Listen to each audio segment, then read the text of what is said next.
Hey everybody, welcome to Power Hour, starring me, Ron Harris, of Ron Harris Muscle, and all the way from across the pond, Giles Tiger Thomas. This week we're going to be talking about what we expect from Mr. Olympia. Giles has a crazy theory about Nick Walker at this year's Mr. Olympia.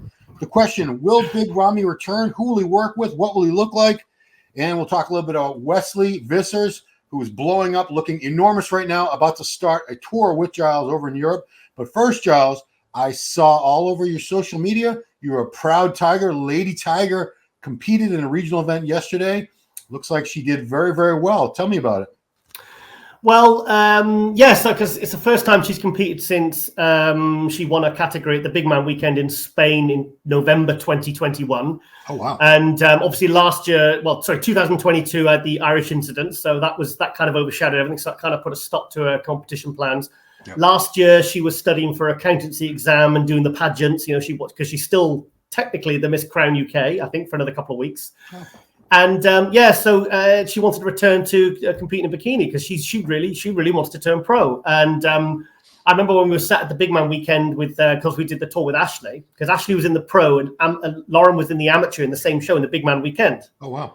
Do you remember? And Ashley was sat with me and. She looked at Lauren. I said, she's good, isn't she? And she went, yeah. I said, a bit more condition in the lower body, do you think? And she went, yeah. She goes, but her shape and everything, her structure. She said, she could turn pro. And I was like, so of course, that was in 2021. Yeah. And so now she's been prepping for the last few months.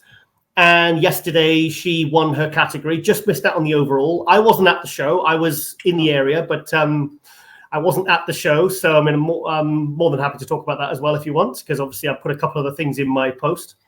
Yeah, what a horrible partner you are, not going to her show.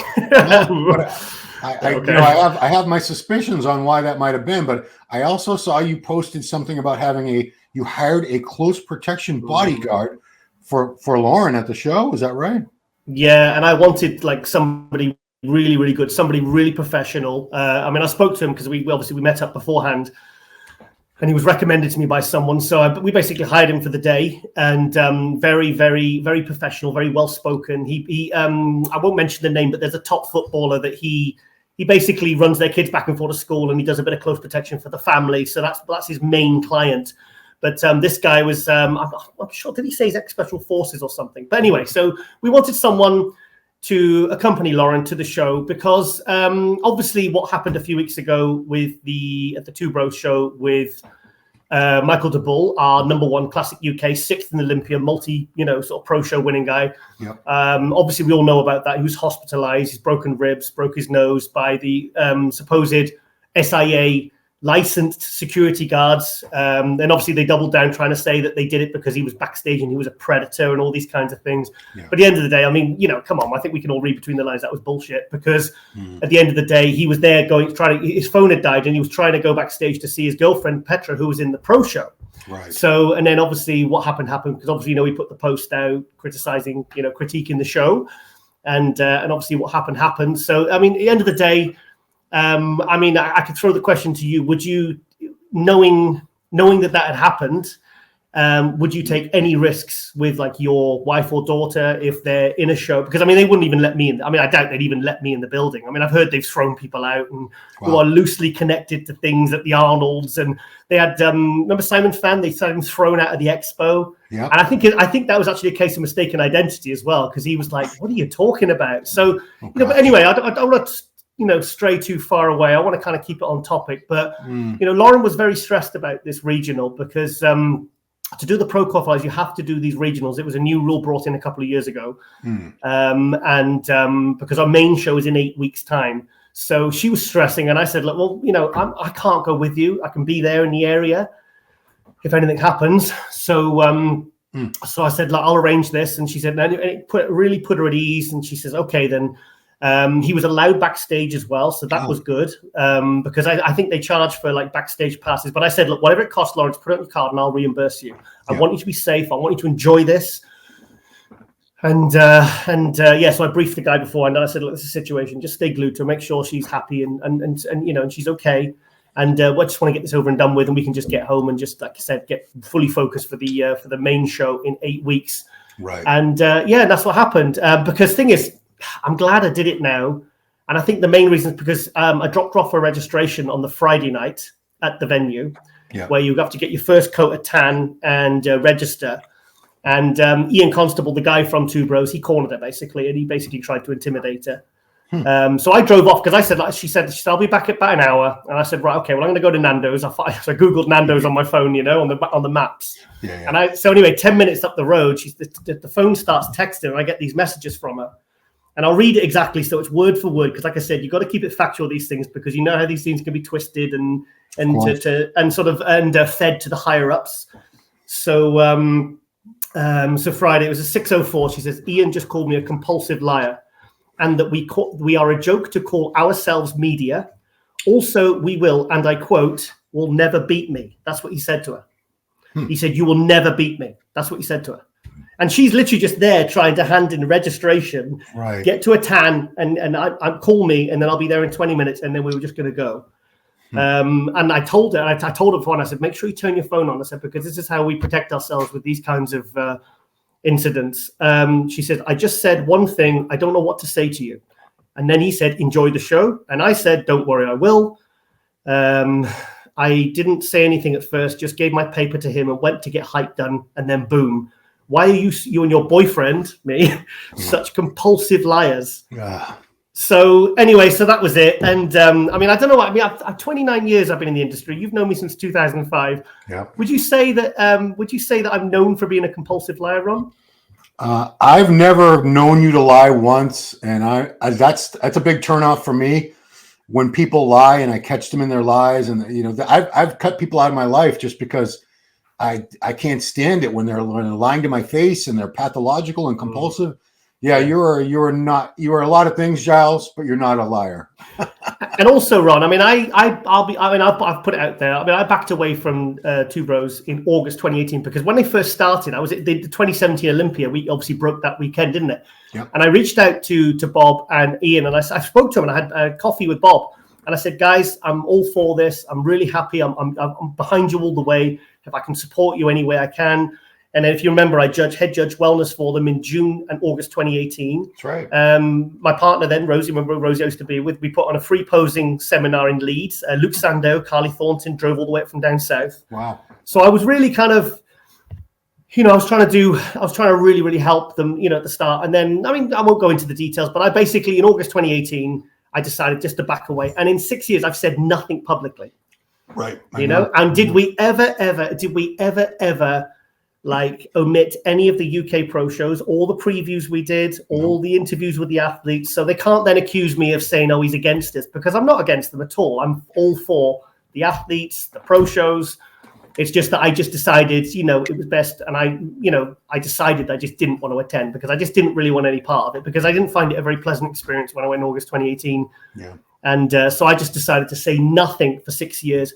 Then this situation with Michael DeBull came about, and I was quite vocal on social media. I mean, I put a lot of comments. I mean, for about 3 or 4 days, I was just going, okay, now that, you know, the gloves are off now, you know, when it goes to that level of violence, you know, I mean, they could have killed him. 4 guys jumping one guy, supposed to be security. Then they lie about him on social media saying he's a predator. It's like, oh my God. I mean, how bad does it have to get? Do you know what I mean? Before people have to stand up and really kind of say something. So we had, you know, the viewers don't know this, but we had a whole discussion because Michael had messaged you and you read his entire message, which was an account of the incident, word for word, verbatim. You read it and we talked about it for a little while. And then Michael messaged me shortly after it aired, but we had to pull it immediately. Yeah. And then Jen re-edited. I was at the gym. Jen cut that whole section out and we reposted it without that section because Michael, it's a legal matter now. And, you know, it's for the lawyers and the police to sort out. So we did, you know, wisely. It makes sense. I understand why he wanted that removed, but, you know, you've never spoken out all these years. And the sad thing is we got a comment from a UK fan saying, you know, Giles doesn't support UK bodybuilding. He's turned his back on UK bodybuilding. Like, who supports UK bodybuilders? Who's done more in the magazine, on our YouTube channel? You know, you had that column for years and years. Always featured UK athletes.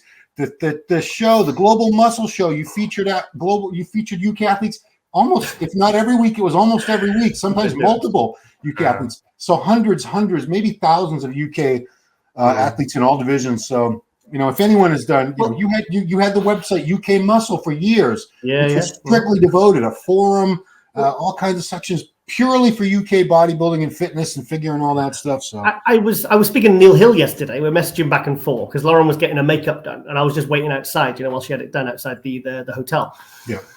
And I sort of brought up a few things, obviously, you know, relating to this. And he kind of said, he just said like that. My reaction there, he laughed. He said, Giles, who has done more for like promoting British bodybuilding than you? Because the thing is, like, you know, you because he's got their ear of the higher ups, he can twist it. You know, he's a good liar. You know, he's a very, very good liar. I mean, he's so he will twist it that I'm a troublemaker. And so I just thought, okay, for the last 6 years, I mean, it's been tough, like sort of watching some of the things that have happened and heard, you know, and some of the people that have been, you know, had not had good experiences, let's say. I won't go into those because it's not for me to speak for others.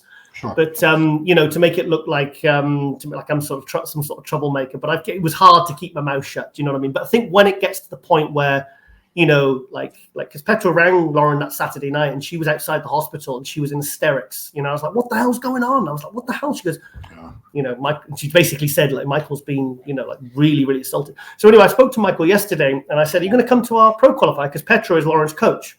Yeah. And he said, to be honest, Giles, he says, I think we're going to be moved to Dubai by then. Oh, wow. So, yeah, I think he's just had enough. I think he's had enough. He wants to remove himself from the situation. He just wants to, because the thing is, like, he's 6th place in Olympia. Right. And I said to him, I said, mate, because I was worried about his mental state, you know, because like these bodybuilders, they're all in, you know, and he was really worried that, you know, like his career was over and everything like that. And I said, mate, how are you physically, mentally? And he's like, oh, I'm okay. Oh, good. And he said, what did he say? I forgot what to say then.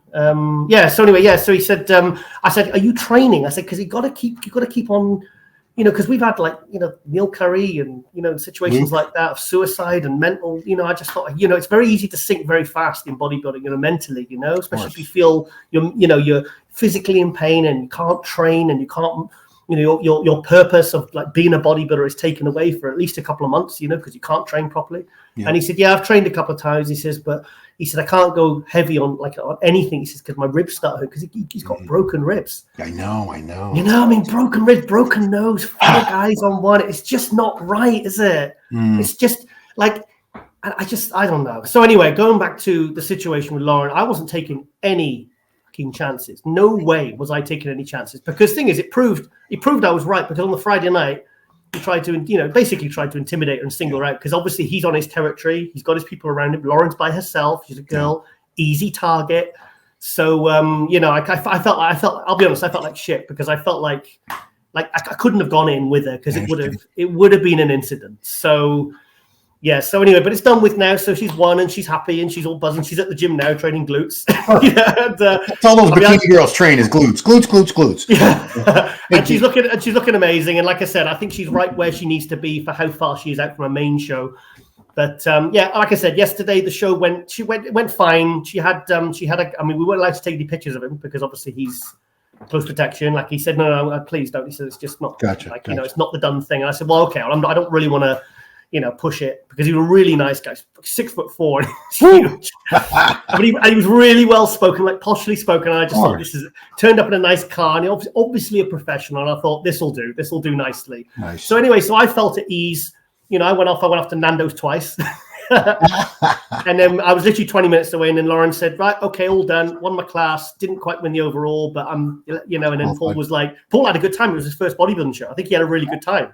Plus, I think he knew one of the backstage security as well. Oh, okay. So they led him backstage. So it was like I said, right, okay, then. So he did the handover. You know, they hand over Lauren, and I shook his hand. I got in the car and I said, "Look, mate," I said, "You know, I'm doing all these tours," and I said, "You know, maybe I'll invite you because I'm looking to do another tour with Ronnie Coleman." Right. I said, "So I'll give you an invite." I said, "Because I really appreciate what you've done today." I said, and he says, "No." He said, "You're lovely people. She did great." He said, "I watched the show." He said she was so close to winning the overall. He says, but so it was a positive end to quite a stressful week. And Lauren this morning is like she's jumped out of bed and she's all happy and she's all excited now. So because we're off to Hungary this weekend. Oh, that's right. You're doing the Fit Parade Hungary show. Yeah, well, no, not the Fit Parade. The Fit Parade's in October. This is the Kokeni. Remember, Kokeni Bella? Yes, I know. Yeah, it's his wife is a judge. Oh, okay. So they've done like a joint show in collaboration with Ildiko and Afrim, the Hungary IFBB Pro League promoters. So Yeah. So did you see what they've done? They've they've done all these advertisements No. of the live stream. They put it in how many countries? Like they were this marketing company. So there's people in like gyms in Prague, and they've got pictures of me and Lauren doing that stupid bloody picture. No, that's a great picture. That's a great picture. I hate that picture. I hate it. But I don't want to offend them by saying please change it. But no, that's a great picture. You don't know marketing, Giles. Trust me, that is a great picture. I was taking the mick out of Lauren when she did it. And then they somehow found that picture. I said, who does it better? Like, the bikini pose. Yeah. So, but it's good energy. Good energy. Anyway, let's turn our attention to. I want to talk about this Nick Walker theory of yours because I'm dying. We haven't discussed this, and I want to hear it. Nick Walker is getting ready to qualify for the Olympia at the New York Pro in less than 2 weeks now. He might just win. I don't know, but it's just I'm being sarcastic. But you have a crazy theory about Nick Walker at the Olympia. I want to hear this. Tell me. I wouldn't say it's a crazy theory, but I mean, that, like Lauren said to me, she said, I think you're being a bit harsh on Nick. She says, when you interviewed, because I interviewed him twice years ago, and it was once before he turned pro and global, and he was so polite and respectful. And then I interviewed him a few months later when he turned pro, but before because remember he got 4th in Chicago. Yeah, I was there. And I came on, and I'll be honest, it was probably one of the, not the worst, but it was one of the most painful interviews I've ever done because he was, I think, looking back and trying to be fair to the guy. He was in that kind of I'm going to win like attitude because he is one fierce competitor, and I think that's why he's so popular. I think one of the reasons he's so popular, and I kind of took it personally for a good 2 or 3 years because me when I only just started speaking to Lee Priest again about a year ago because when I have a huff with someone, I commit to it for several years. It's a grudge. Yeah, like I call it a huff in the UK. So who were we talking about? Nick Walker. Yeah. So anyway, I'm trying to pull myself around and think, okay, then don't take it personally. He was just in that mode of I'm going to win Chicago. I'm going to win my pro debut. Yeah. And I cut the interview down from like 20 minutes to like 10 minutes. Okay, Nick, thank you very much. That's great. I was like, took my headphones off and I was like, what was that? That was really. He was giving me like one-word answers. Yeah. So ever since, I do have this kind of negative, and also I asked him to come on with me and Ronnie right before the Olympia, and he didn't reply, and that kind of pissed me off as well. Mm. So like my personal opinion of him is a little bit, and plus he reminds me of Biff McTannen out of Back to the Future. I can't get past that. God. So basically I don't warm to him as a person, and I'm sure he's a great guy and everyone talks really well about him. Yeah. But at the end of that, still at the same time, I've got a feeling he's going to really, really do well at the Olympia this year. And I mean, I think he could be. I don't know. I mean, there's 4 guys. We can talk about the Olympia obviously later. We know there's 4 guys that have got the potential to win this. Right. Lauren's ringing. Hang on. Sorry. Can I call you later? Yeah, 4 guys that can win this. But and I think Nick's one of them. I really do. He's been 3rd place at the Olympia. If you're 3rd place, he took 3rd place in 22 behind Derek and Hadi. Yeah, we were there. Yeah, I mean, if you're that good, that only 2 people in the world beat you, and both of those men have been Mr. Olympia by now. Yes, of course you have the potential. So to write him off and say, you hear some people say he can never win the Olympia. Shut up. If you're 3rd place in the Olympia, you can win the Olympia. There's no doubt. Look. I mean, we talk about our personal preference for physique. I don't personally like that style of physique, but I realize that it's very impressive. Sure. And you can't deny someone who's that big and that freaky, and he's got some beautiful shots like the radial bicep and the most muscular and stuff. Nice frontal bicep, But I mean, I think someone who is. I recognize that he's a very fierce, motivated, hungry guy. Yeah. The hamstring tear and stuff like that. That anyone with any kind of balls, really, any of these kind of with that champion mindset, someone like Nick is really going to feed off that. That's going to really propel him into this year, and I think. I mean, I'll be honest. The New York Pro, I think, is. I know we're talking about the New York Pro next year, but to me, this is just a guest posing for Nick. There's no one to touch Nick Walker at this New York Pro, and the thing is, this is probably, like I said to you before, I think this is probably one of the best New York Pros because New York Pro started in 2005. Darren Charles won it. Yep. I can't remember a better lineup at the New York Pro. I mean, the top 5, top 6 are absolutely incredible. I think it's the best one we've seen, certainly in the last 5 years, personally. I agree. I mean, last year was Tonio and Beef Stew were top 2.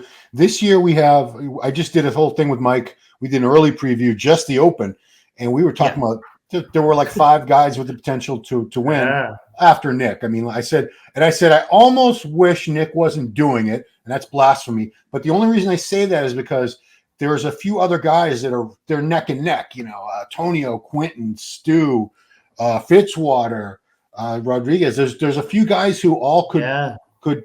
You can't say one of these guys is just dominant. But now with Nick in the show, it's almost a foregone conclusion, unless he gets something. It's like when Phil Heath and Ronnie Coleman were literally at their peak. It's like, okay, who's getting second this year then? Because, you know, you just, unless something drastic happens, you know that pretty much they're going to come in and completely dominate. And I think this is what it is for Nick, you know, because, and like I said, it shows you kind of how unbiased I am, you know, because, you know, like you probably think that secretly, and, you know, with my words and the way I kind of angle things, I'd be rooting against him. But I'm not. I'm really, really not. It's just my own personal experience wasn't that great. And I'm sure if I maybe, you know, it's like Kai Green, I find him really kind of a bit odd.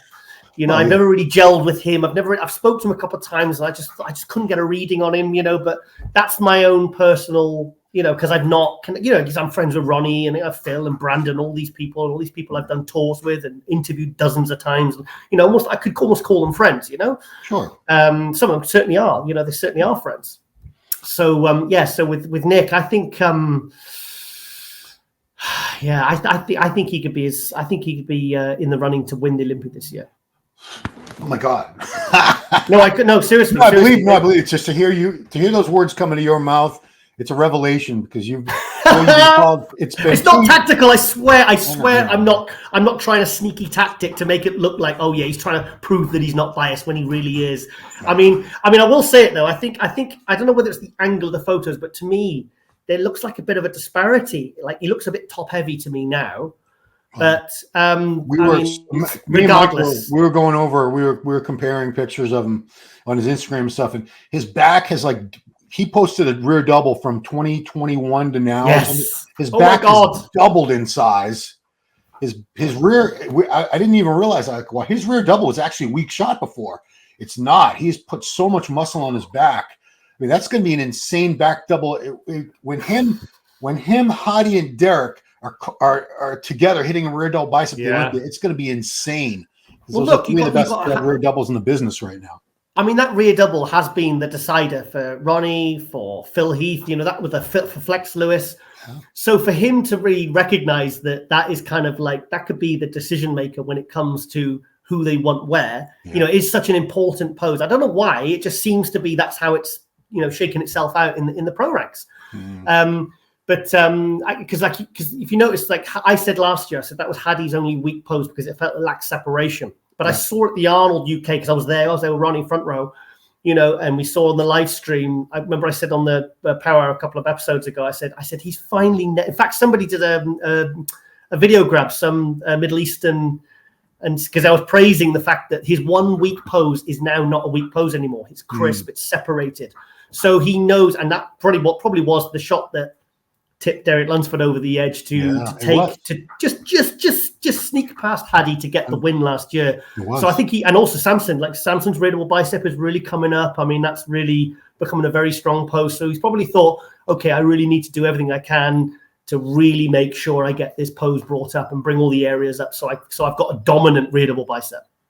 Speaking of Samson, people were misconstruing the fact that he's in Kuwait, saying that he's moved to Kuwait.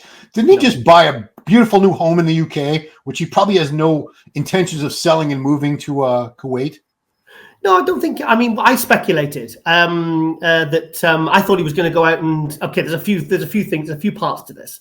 I put a post on his Instagram and I said because AJ put the idea in my head because we spoke about it, and he said, imagine if he went to Kuwait and trained with Abdullah or trained with the Camel Crew and did this and I kind of formulated the idea together that imagine the hype for the Olympia. If you've got Derek and Hadi, going at it and teammates with Evagen, and then imagine if you just had Brandon Curry teaming up as a roommate and training partner.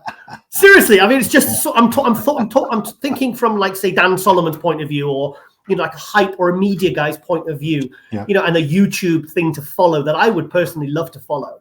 Because otherwise it's just, you want to create as much hype as you can for the Olympics because that's what sells tickets and that's what gets people watching the live stream and it builds hype, Yep. Imagine those two as training partners. You've got former Mr. Olympia, still hanging in there in the top 4, looking incredible. So, showing no signs of real decline.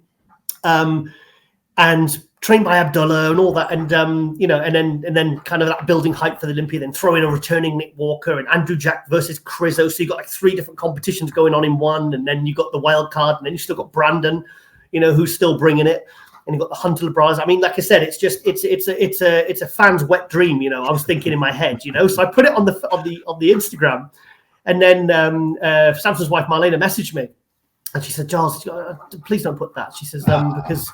Yeah, she said, don't put that. She says, because we're not it's not really an option. And I don't need to. And also, I didn't realize Abdullah's not longer part of. He's not? He's not. I didn't know this. So I messaged him yesterday. Yesterday, I was in the car. I was waiting for Lauren to come out. And he sent me some voice notes. They parted ways. I feel really bad for him, actually, because think about what Abdullah did with Brandon Curry. 2016, I remember speaking to Brandy and Brandon. I remember speaking to Brandy, and she said that after 2016, when he came last at the Olympia, didn't place top 15. I remember he was asked if he was going to do 212 because he was like 220, squishy. He wasn't even in the running. He was last call out. Yeah. And then after that show, he was thinking about quitting bodybuilding and taking literally a full-time sales job. That's what they were talking about him doing, because obviously got a family to support, and he's a family man. He's a dedicated father and husband, and he was seriously considering it. Then he got the call from Abdullah. And within 3 years, he went from 8th. Next year, he got 8th, first call out, then 5th, and then he won the Olympia within 3 years. Not even Ronnie Coleman managed that, going from the back of the pack to the front of the pack. It took Ronnie 6 years. It took Brandon 3 years. But Brandon working with Abdullah. So apparently, after Brandon got second to Ramy in the 2021 Olympia, they decided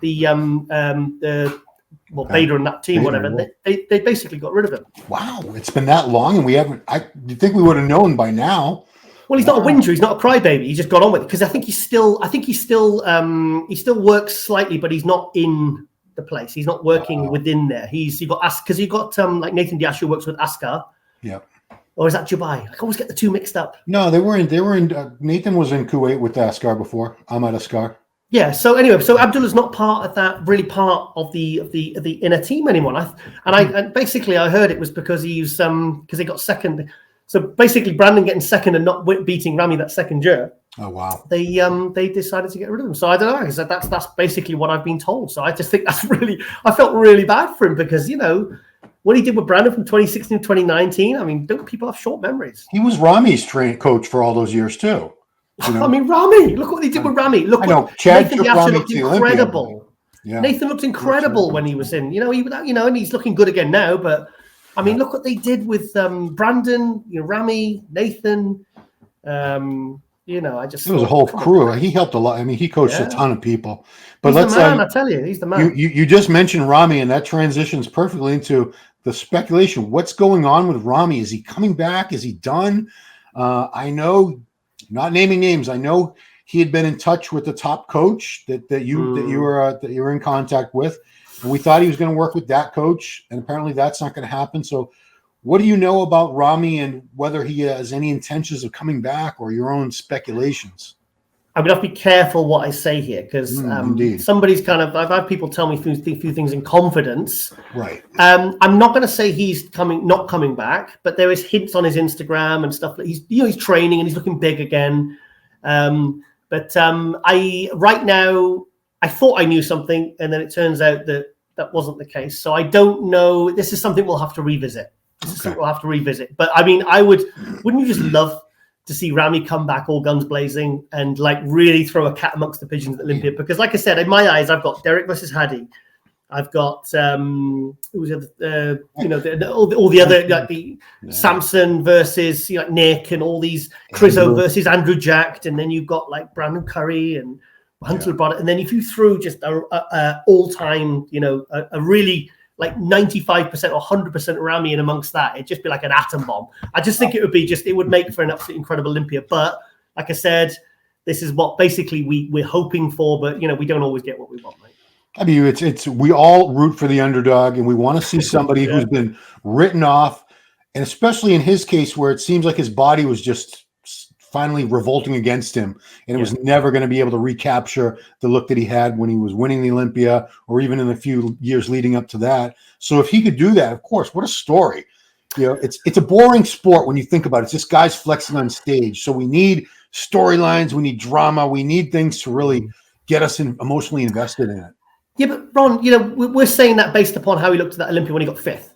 Right. Yeah, but look what he did 10 weeks later at the Arnold Classic. I didn't think he could do that. I put it out there. It's out there on public record on these podcasts and stuff. I said, I just don't think he can do it. I don't think stem cells can work that much. I don't think you can do that much in 10 weeks. Well, he proved me wrong.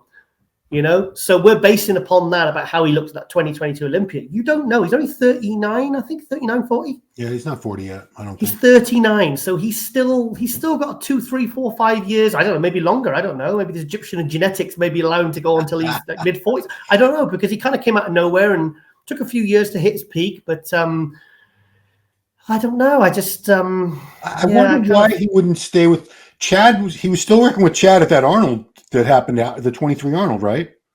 I've completely forgotten. That's only last year. I think he was still working with Chad at that point, which leads me to wonder. If he had made those improvements from, he didn't look great at the Olympia when he took 5th. Why wouldn't you keep on with Chad? Obviously we would have to ask Chad. We would have to ask Ramy. I'm just spitting in the wind here, but look what Sean Roden did in 2017. I mean, 2016, because I know when he had the broken jaw. I mean, I remember when not one of us saw Sean Roden doing what he did in 2017. So it can be done, and look at when Ramy won the Olympia in 2020. No one saw that coming. No. I wouldn't say I'd given up on the guy, because he was 6th place the year before, wasn't he? In 2018. Yeah, that was the year. That was the year that he apologized to all his fans, and everyone was like, "Oh boy, he's this poor guy." And I think that's when he left. When he left Oxygen was after that. Yeah. And he worked with Dennis James, and who was the coach then? Chad, no, it was Chad. Yeah, it was Chad. It was Chad. Yeah. Yeah. Of course it was. Yeah. Because I've had Ronnie on Nothing But a Podcast, and he was saying, working with Chad, he could win 10 Olympias. I mean, still won 2, not bad. Yeah, still. So Olympia, the other thing that you had suggested for a topic, and I'm curious where you want to go with this. What do we expect from a Mr. Olympia champion these days? And I don't know if you mean as opposed to in the past, because we're in a whole new era of civilization and technology and society, or where were you going with that one? It was something that I saw, and it went away, but it kept floating around my brain, and I just thought, do you know what? Then it kind of led on to all these other thoughts I've had in the past about when people say, what do we expect from a Mr. Olympia? As the representative of the Olympia title, the number one, the king of bodybuilding. And I saw something on, it was Derek Lunsford post, and someone said, worst Mr. Olympia ever. Ooh. And I just thought, okay, but didn't we just say the same about Hadi a couple of years ago? Didn't we say the same about Ramy? Yep. Didn't we say the same about Sean Roden? Didn't we say the same about, other Mr. Olympias? And I just thought, you know what? Why is all the responsibility of representing bodybuilding and that Olympia title, why is it all rested on the shoulders of the number one guy, the actual Mr. Olympia? What about all the other Olympia competitors that we know and that we see on stage? Because they're all chasing that same thing. And Dorian always said, Ronnie and all these other guys, they take like 2-3 months off after the Olympia, and they wouldn't, like, Dorian would be back in the gym the next day. He'd have one beer at like New Year's Eve or something, and he was like, "What?" He says, "Like, hang on a minute." He says, "I ain't got time to be, because Dorian wasn't known for doing a lot of seminars, a lot of guest posings. He was very, very, in the UK, it was like 1 or 2 a year maximum, and the money was obviously offered there for him, but he was never about the money. He was always about, he says, no, I was doing what I was doing everything to make sure year round that I basically held on to that title, and I did everything I could." He says, like, I didn't want to, because remember Jay Cutler in 2000, when he won the Olympia in 2006, took it off Ronnie. In 2007, arguably, Victor Martinez had him there. Yep. 2008, he lost it to Dexter, and he actually said, after that 2008 Olympia, he lost to Dexter. He said, "Look," he says, because Jay's worth a lot of money, Yeah, yes, he is. Very successful. He was traveling and doing and saw it as like a business opportunity. Okay, I'm going to be Mr. Olympia for maybe 1, 2, 3, 5 years, whatever, maybe 10 years. I don't know. Yeah. He kind of like make hay while the sun shined. he took advantage and he made sure that he made as much money as he possibly could. So, and maybe he felt like he felt a responsibility to represent the title as well. You know, maybe he had that in him as well. But then he turned up to the 2007 Olympia and really didn't look anywhere near as good as when he won or when he was chasing Ronnie, those couple of, certainly 2005. And then in 2008, he lost it. Yeah. In 2009, he decided from June onwards because remember the Olympia was in September. He decided then that he was going to do no appearances and he was locking it down and he was going to do everything he needed to do in those 12 whatever weeks to get the Olympia title back. And then we saw 2009, the quad stomp. And like, you know, he kind of probably realized, okay, there's yes, it's about making money and, you know, and doing what you can to represent the title. But there's also what you need to do as a bodybuilder, which is pretty much being at home, you know, like the Ronnies, the Dorians, the Samsons, the kind of, you know, that kind of Groundhog Day and that kind of, you know, and not putting yourself out there too much. Yeah. And I just thought, I felt really, really bad because we keep saying these Mr. Olympias keep being attacked every single year. Hadi, Ramy, now Derek, now where's Mr. Olympias? It's Chris Dickerson. It's like, well, last year you were saying that about Hadi because he doesn't really do that much. But at the end of the day, they're being chased by Nick Walkers, by Samsons, by, you know, all these other athletes. I mean, I don't know what, I really felt for them actually, because they must read these comments and it must really, really hurt them because you're like, plus, you know, like someone like Derek Lunsford, he's got this new baby, you know, he realizes that Hadi's coming in really strong this year and he's just won the Arnold Classic and everyone's like, Hadi's going to win the Olympia. I mean, I think Hadi's going to win the Olympia this year. I do. I really do. I think he's, you know, I think, like I said, I think it's going to come down to those four guys, you know, but so he knows he's got those guys chasing him. So why should he be off on doing TV appearances and charity stuff and all this kind of endless stuff when really, you know, you need to be in the freaking gym doing the basics and putting the work in so you actually hold on to that title and you don't go to, you know, and go get a fifth place like Ramy and drop down or something, you know? So what do you think? So this is where I see the division. If bodybuilding is a sport, then the athlete's sole focus should be on being the best he can and be maintaining, doing everything he needs to do to keep that title, training, eating, sleeping, everything on point.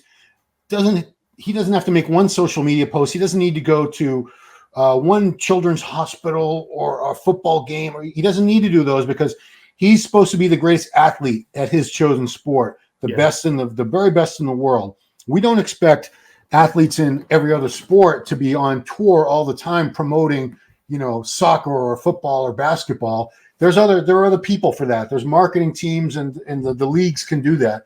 It seems like it's being compared to more of what it's expected of beauty pageant winners, the Miss America, the Miss Universe. Yeah. They're supposed to wear the crown for a year and go all around the world speaking to schools and girls and motivating and encouraging. But that's pageantry. That's not quick interjection. That's why Lauren backed away from the pageant thing, because I know she couldn't compete last year, but that's why she did. She says, you've got to do all this work. Like, it's too much. It's too much. She said, and all the money you got to spend. And, you know, so it's like, yeah, it's just like, sorry, I interjected there. Sorry. Yeah, but that's it. If Derek is the greatest bodybuilder in the world, which he is at this moment in time, why does he need to do? And I remember a couple of years ago, I was talking crap about Ramy. Like, Ramy doesn't do any appearances. What does he do? He doesn't reply to emails and stuff like that. And we said, mind you, him and Chris Bumstead, they could reply to emails, and they're buggers for not doing that. So I'm calling them out. That's fair.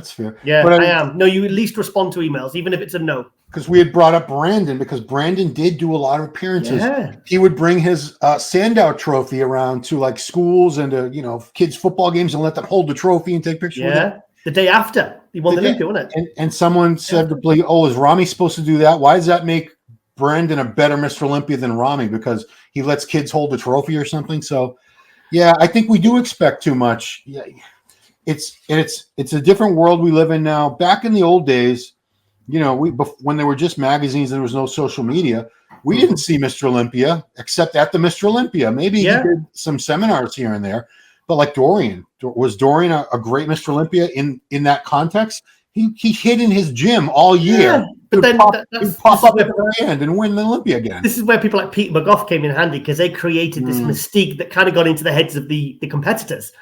because like they managed to, okay, we've got this guy that doesn't even like competing really. Right. Like he never even when he won the Olympia, he never even smiled. Nope. You know, I mean, I saw it with my own eyes. Like this guy was like, look, he just wants to bodybuild, be the best, go home, and then just see you next year. That's why they call him the shadow and all that. And then they created this mystique around it, which kind of was, you know, it was like I said, it was bloody a wet dream for us journalists. You know what I mean? Because you know we managed to really sort of build on that. You know, but yeah, I mean, I suppose Ronnie used to do a lot. I mean, but the thing is, like, if Derek now went off and you know did like 6 tours with me, and he was off to hospitals and TV appearances, and he's traveling all over the world. And then he turns up to the Olympia and he looks like shit because he wasn't, you know, getting his head down or he looks the same. And people are just the fans. You know what the fans are like. I mean, remember the fans, how they turned on Jay in 2007, 2008. And then in 2009, he locked it down from June till September, came out, and then everyone loved him again. Because I remember the absolute shit that Jay Cutler used to get on the forum. People would like pick pictures of fridges and superimpose his head on it. I mean, he was hated, and it's like, what? Because he turned up to the Olympia not looking maybe as good as you'd expect him to be, or because he beat Victor Martinez when he maybe didn't deserve to. It's like, you know, because I kind of feel like there's a lot of pressure on these guys. Do you know what I mean? I know it comes to the territory, and I know the rewards are there. But I kind of really do feel bad for him, mate. I do feel, because I felt bad if I saw Derek and I was just like, yeah, he's a terrible Mr. Olympian. And I just thought, hang on a minute. You know, we were saying the same about Hadi, about Ramy, and I've seen it happen. Like I said, we've been following the sport for decades.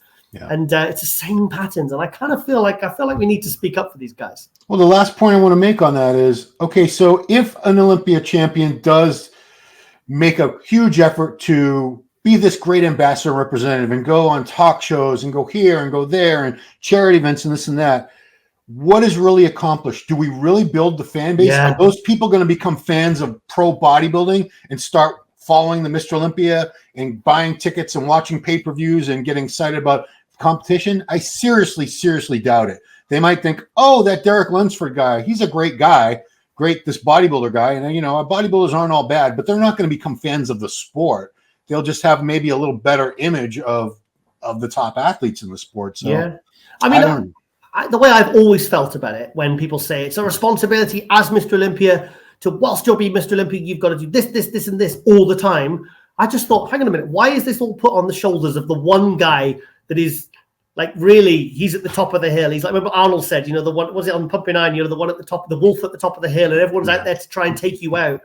It's like, it's actually on the shoulders of every single Olympia competitor, I think. I think they all have a duty to represent the title, to, you know, like I'm doing with the Olympia All-Star Tours. I mean, I'm trying to, you know, the great the segue. Legends, you know, the legends and the athlete. I'm doing a tour with Wesley. I've done tours with Ronnie and Phil Heath and Brandon Curry, Ashley Coltwasser.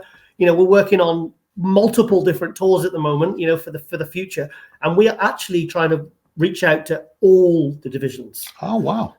That's what I'm working on. I mean, it's obviously the announcements. I don't want to announce them until they're announced, because like I'm working on one, and there's a potential it might actually fall through. This is a crazy suggestion I have for you, and you could say, Ron, that's stupid if you want. Stupid. What about an Olympia tour with, you know, not just one guy like you're doing this Wesley one soon, or Ronnie that you've done them with Brandon before and Phil Heath. What about having like the Open Mr. Olympia winner, maybe the Bikini winner, having like 2, 3, 4 multiple? Is that just too much logistics? You think it's dividing up the fan base too much as to who would go to the seminars? Somebody else tried to do that and it fell through. Okay. It's money. It's not just money, but it's about, you know, they all want to get paid, because if they're away for a week or 2 weeks or whatever, like I said, someone did try this with 4 or 5, and he wanted it to be 3 weeks long, and the thing fell through because they just financially. I mean, actually, I did think about. I mean, I am looking into, you know, Andrea Shaw and Sean Clarita with Mutant. Yes, yeah. I thought the dynamic of those two, if I could get Mutant to come in on it and maybe help with like the flights and stuff like that, because obviously, you know, like sponsor the tour or whatever in a way, and then they kind of help you with costings, and because at the end of the day, you want to make sure that if they're away for a week, they're getting paid, because I pay them well, you know. Yeah.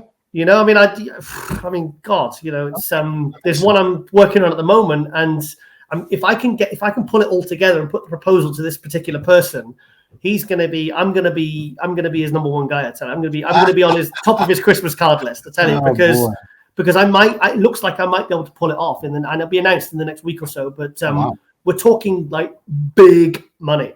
Okay, good enough. So yeah, let's take it to the rescue.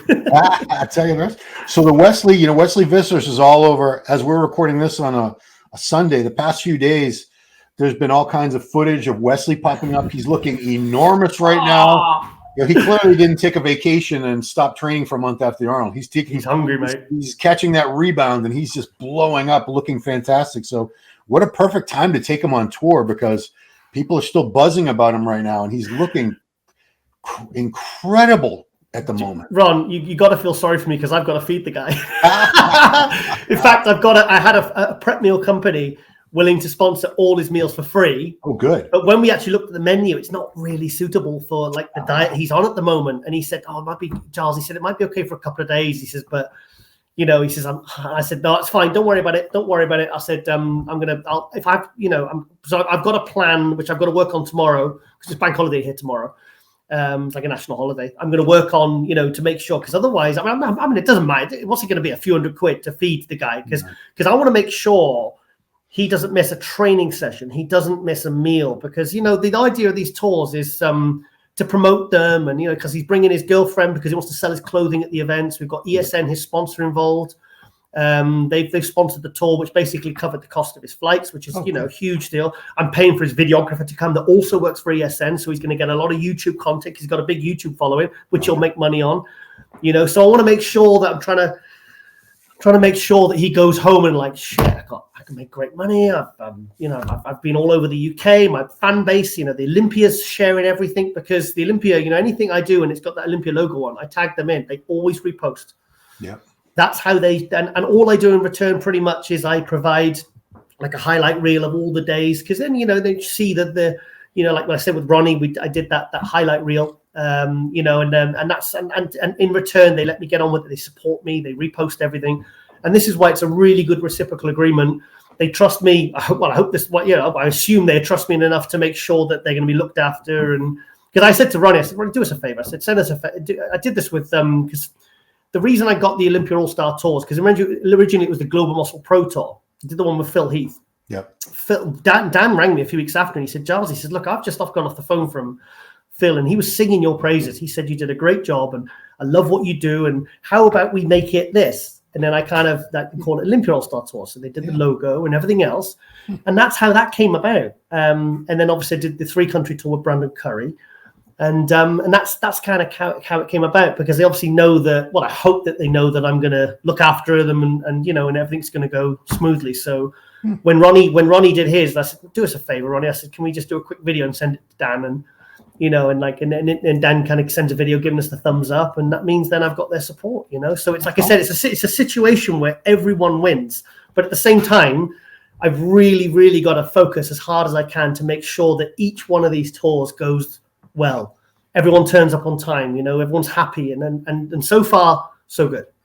I mean, the fact that you make sure that they're fed and that they get their workouts in, that's it. I mean, I think Andy's making money. I mean, come on. And also I pay them even before they get on the flight, so there's no ambiguity about the finances, because I mean, I've heard of people doing these kinds of things and they didn't get paid. As I told you about one in particular off the record, Crazy. And it's and imagine putting all that time and effort and being away from your families and your girlfriends or whatever, and and then so I because at the end of the day it's a big responsibility. You've got this precious cargo, because I said to Ronnie, I said, I promise I won't crash or something on the drive or something. I said, because I realize I've got some precious cargo here in the car. Like, I've got, Ronnie Coleman in the car next to me. So, I've got some, in the next few weeks, I'm going to be, because next thing I'll be on it with Wesley, and I won't be able to organize more tours because I'll be focused purely on making sure that he's looked after, and each day and each promoter gets, it goes well.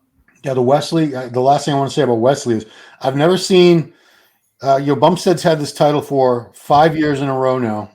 And although people have come close, Ruffin was second, Romandino was second. Yeah, I've never heard so much, not so much optimism. It's not like people hate Bumstead and want him to lose or anything, but I've never heard anyone being talked about as possibly beating Bumstead as Wesley is right now. It was never I don't think anyone really, aside from the Brazilian fans and for Ramon, I don't think anyone really thought Bumstead could be beat.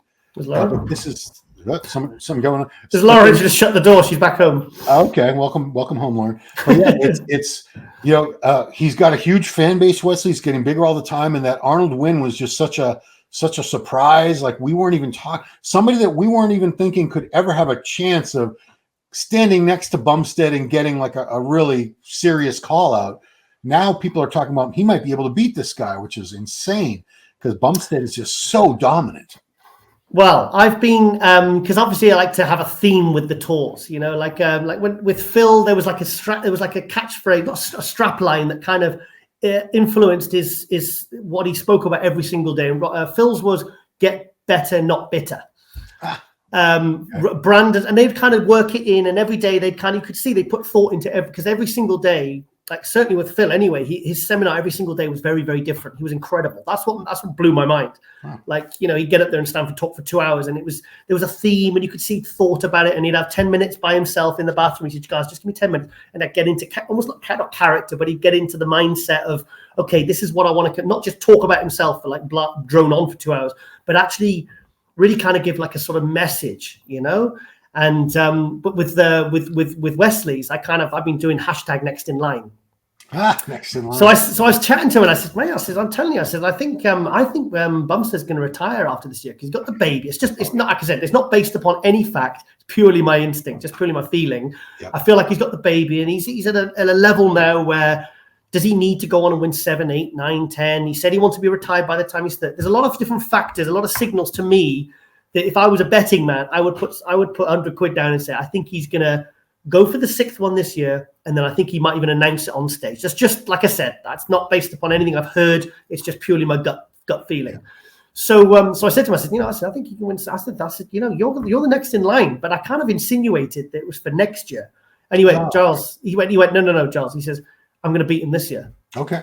I mean, so he's like, that's what's in his head. He's not going to place, okay, I really want to get second to Bumstead. He's going to go, like he's literally in his mind, I'm going to freaking beat this guy this year. So that's, like I said, we're talking about, making things exciting for the Olympia and stuff for all divisions, because sometimes in some of these divisions, like you've got Andrea Shaw, Sidney Gillen, who else is there? Those two are dominant. 212. Yeah, that's what I mean. They're so dominant. They're so dominant. It's almost like, well, who's going to get second in figure? Who's going to get second in bodybuilding? Because they're so ahead of the game. Right. But to add, how exciting is it going to be if Wesley's is literally saying or he's thinking and he's of the mindset of like, I'm going to beat him this year. So that makes it very exciting. That would be the greatest upset in Olympia. Oh my God! Yeah, I mean, if Hadi beats Derek, I'm not going to have a heart attack. He's beaten him before. It's not like one of them is that much better than the other. They're neck and neck. Go. Oh, can you imagine that? But going back to just quickly going back to the Olympia, like because we haven't recorded this last couple of weeks, but like I was thinking about bringing up the Olympia, and every single few days I change my mind who I think is going to win. I was talking to AJ, and I said, I think Hadi's going to win it this year, mate. I think Nick's going to be second. I got Derek third, and then I think Samson's going to be fourth. I think he's going to fall to fourth. Wow. And then AJ said a few things, and then the next day I'm like, actually, I think Derek's probably going to win again. And then I'm like, actually, I think Samson could win this. I think maybe Nick Walker's going to win it. So literally, it's like it's exciting though because when it's not predictable, and it's wide open. I mean, it really and we know what I said. That sounded. We kind of know what we're talking about. Our past record of our previews, we're pretty much bang on. We're pretty accurate. I think we're as accurate as we can be in a very subjective sport. Sure. But honestly, I'm changing my mind all the time of who I think if you put a gun to my head and said, give me a top 4 in order now, you could do it every few days and it'll be completely different. So for me, I mean, frick. We're talking. We're 5 months away from, almost 6 months away from this, and it's already getting this exciting. So I can imagine what it's going to be like when we're just like a few weeks out. It's going to be insane. We're going to go crazy. And also, Ron, I've got to give some credit. Have you seen the pictures of William Bonac? Yeah, he's looking great. Holy shit! There's another one we kind of not wrote off, but you're thinking, okay, 2nd, 5th, 9th.